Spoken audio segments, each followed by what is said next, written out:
So this is what I call a foundational watercolor landscape because it's pretty simple in its composition. It's not that hard to paint, but it's good practice for variegated washes, wet and wet, some lifting and also some calligraphy with that foreground tree.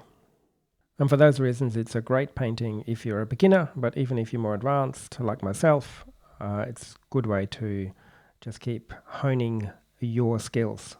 So let's get into it.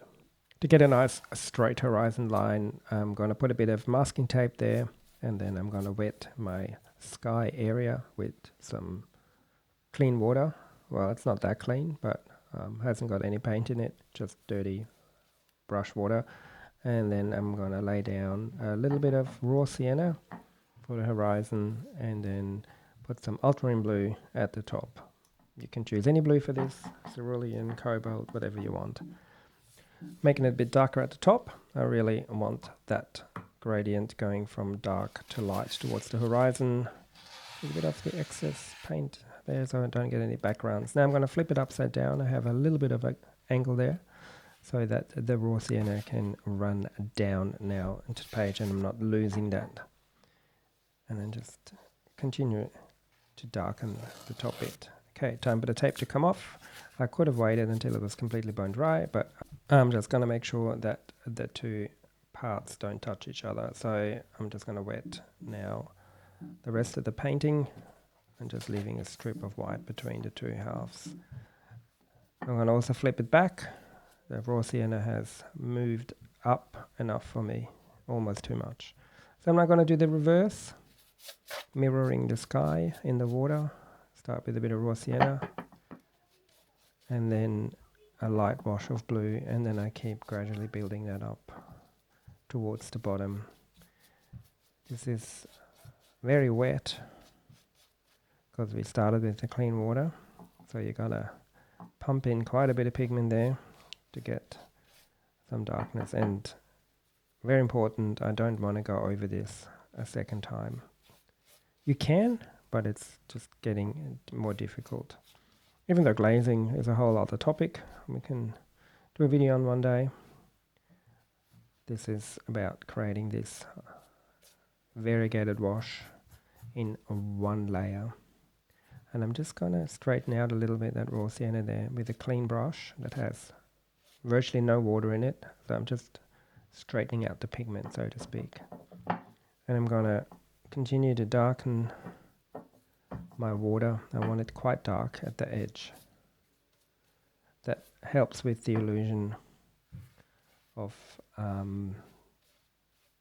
depth, because when it's closer to us, we have less of the sky bouncing off the water's surface. I just dragged in a really dark strip, and you can see how wet this paper still is and how quickly it disperses. So I'm going to wait for a few minutes until that shininess comes off. Still damp enough, you can see how much the paint is buckling. And I'm just dragging a clean damp brush through my pigment just to lift that out, and on the reverse some really strong pigment to create some ripples in there. And now I'm going to put in my background land. This is obviously an edited video, so I've cut out a lot of the waiting times. This is something you'll have to experiment with and practice. So there has been some time elapsed between finishing the sky and the gradient and what I'm doing now. Obviously the sky has to be virtually bone dry before you add it in. If not, then you get obviously very fuzzy edges, which is another effect you can go for. Not what I'm opting for now. So I'm gonna put in a sort of mid value on the right side with the distant land, and then something a bit warmer and lighter for the foreground one. You can play with that, that's totally up to you. This is what's good about these type of landscapes. You can make up your own elements and colors and values. I'm just giving you a bit of a guidance on what you can play with to practice some foundational skills. I'm going to do my main trees there, and I started off with a synthetic round brush, but it's not really giving me the kind of texture I want, so I'm going to swap that to a different brush that's got natural hairs in it, a bit longer bristles as well, which means I have less control, and that results in more random shapes for my trees. I'm also going to vary my colors. I've got pretty much a primary color palette there with red, blue and yellow, so you can mix almost any color with it, but they stay quite harmonious because I've got such a limited palette. It's the same palette I used in a previous video, and now I'm just going to paint some random trees, change the colors around, change the shapes around, but you can see they're kind of standing in line like soldiers, which is pretty boring. Evenly spaced, same height, so I got to change that. So I'm going to bulk this one out, make it a bigger tree. And then I'm also going to change the height of the different trees. And the pigment's quite strong here now, so I probably couldn't make it any darker than what it is, unless I went to like a black or something. But within the values that these pigments can offer me, that's quite dark. There you go, I'm just trying to create some different shapes and change the spacing between them and the height. I find that quite difficult. That's definitely worth practicing, making a cluster of trees look natural and organic. And now I'm going to just drop in just a couple of things in that white space there, some rocks extending that headland. And to finish off the first stage, scratching out a few tree trunks.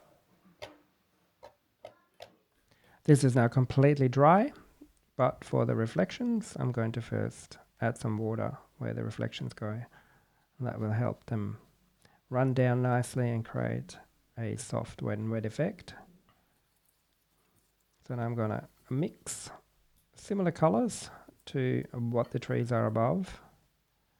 Generally speaking, a bit darker. Reflections are mostly darker than what they are reflecting. And I'm going to pre-mix some of those colors so they're ready to go. Try and copy also roughly the shape and the height, even though the reflections are a bit more elongated than what's above them. And you can see the water really helps that effect of reflections in the water soft. Just got to get rid of that big droplet there.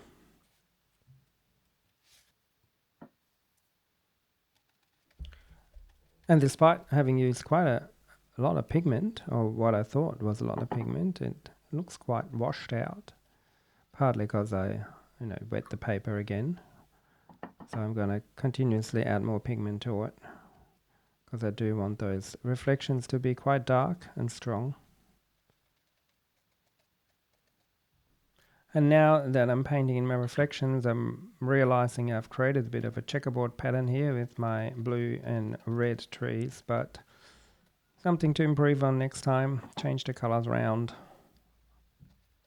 And I've pretty much lost that first tree, so I'm going to paint that one again. And because it's still wet, no dramas. I also don't quite like the bottom edge of that main red tree there, so I'm just going to take my clean and mostly dry soft bristle brush there and just feather that out a little bit. And I'm just going to keep adding pigment and strengthening some of the trees until I'm happy with the strength and the shape. And that sometimes can take a few goes. And as you can see, it took me a fair few attempts to get enough pigment into those reflections. Another reason why it's good to revisit those type of paintings, even though they're seemingly that simple, I underestimated how much pigment I needed, and next time I do that, hopefully I remember this lesson. But to be honest, painting wet in wet is probably my most favorite thing to do in watercolors. And now it's time to lift out some water ripples. That just adds a bit of life to your reflections. And it's got to be a really straight line. And this is a clean and damp brush. You could see me take the water out, and I'm just going to drag that through my wet paint. And that also takes a few attempts. Depends a bit on the type of pigment you're trying to lift and what paper you're using, etc., etc. But what I've learned over time is don't drag it through 3 different colors, because you will drag one pigment into the other. So I drag the blue into the red and the red back into the blue. So I'm going to sort of lift my brush off and then do each color individually. So the red tree first and then this tree. That gives me a cleaner lift. This next part is optional, but I do feel that the right hand side is looking a little bit empty. So I'm going to add some foreground grass and some trees in there. This will help with creating some depth as well. But I'm going to use a really dark value here, almost black, just so that we don't distract from our focal point, which are the color trees and the reflections in the background. And having some silhouette in the foreground just creates that depth without distracting. And it also helps with the composition and making sure that we don't fall off the page here on the right hand side. So I've started off with a bit of a bigger brush, but then switched to a rigger or a sort of a fine liner just to get a bit more delicate grass textures in there. And I'm swapping back to the bigger brush for the trees. And that's really thick pigment, so getting a bit of a dry brush effect there. I also think you can't practice painting trees enough if you're a landscape artist, because it's always challenging for me to make them look natural.